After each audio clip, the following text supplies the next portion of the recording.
Whether or not you are religious or you are not religious, whether or not it is that you vote in the last election or you didn't vote in the last election, whether or not it is that you are already over 18 or you soon turn 18, I think it is very, very, very obvious that Nigeria is no longer safe.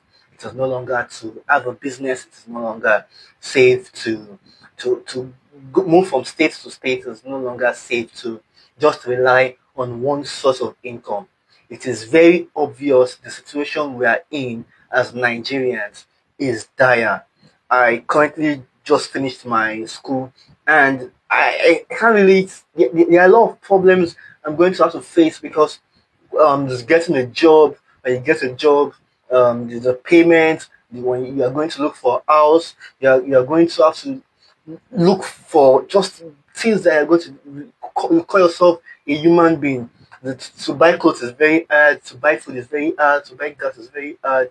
You can't even say that, oh, I'm done with school, I want to just let me go to my village, let me go to one state in the west or one state in the north. They're going to be scared of bandits. And this is not like, oh, this particular group of people is one that's causing problem in Nigeria. I genuinely don't care. I think we all can see that the country is no longer okay. And it is either you're forming hubris or you are just wicked or you're just trying to say that, oh, I'm going to be nonchalant.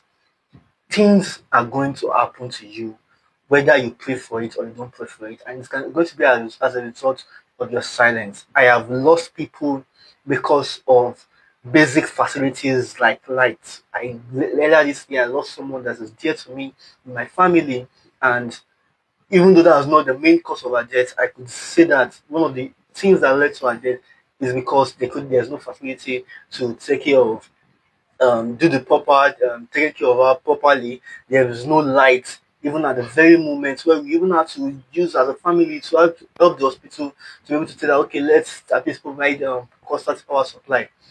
And that was out of ammonia. Things were very expensive there.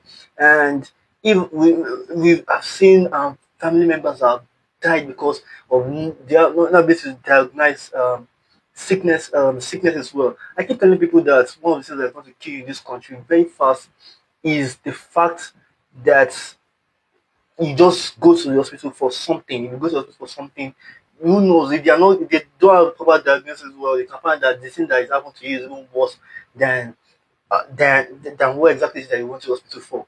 And also, even hospital bills is very hard. You can't even pay for insurance. If you want to get for insurance, you can't pay the packages that they are paying for. That's why you're going to get the money to be paying for insurance every single month. Unless you are lucky that you're able to do that as well. So I don't think we can all keep quiet. And recently, I was really challenged about how many times have I come out to talk about these situations. Though I've been doing it on all social media platforms, but I think it's time for me to start putting my voice more and start putting my voice on the screen and start saying that these are the things that we are going through. These are the things I am going through. These are the things I'm seeing. And if not just because of I'm lucky enough, I think I would be on the streets begging and just be saying, please give me anything. I've seen people that have done jobs that they don't, that I can't even pray for anyone else to do. And that's just because they need to survive and they have to survive. So I'm not really in the mood to try to say that, oh, I thank this particular government or this particular person. I am saying that try and look at it. I know I'm currently 23 years old, and I know that every single year, the last president or the last governor or the last politician that is in power is always better than the next one. And I don't think that's a pattern that we can always be doing. I don't think Nigerians should be taking, oh, let's just adapt. We shouldn't be adapting. We are not Malaga, for God's sake. It shouldn't be part of our characteristics.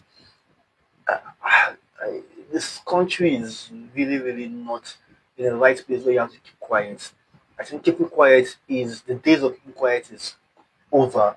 And if you are not saying anything, I would say that you just want you just believe that oh, there's going to be one miracle for you, And if you think that you are going to japa and leave all of us, a bad government policy can affect your reception when you go to the embassy for visa.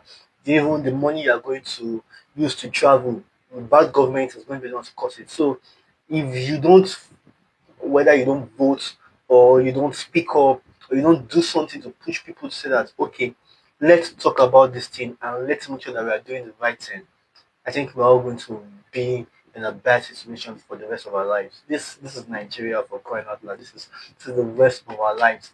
Your kids are going to grow up in this country, and if you're lucky, you're not going to go to this country, wherever.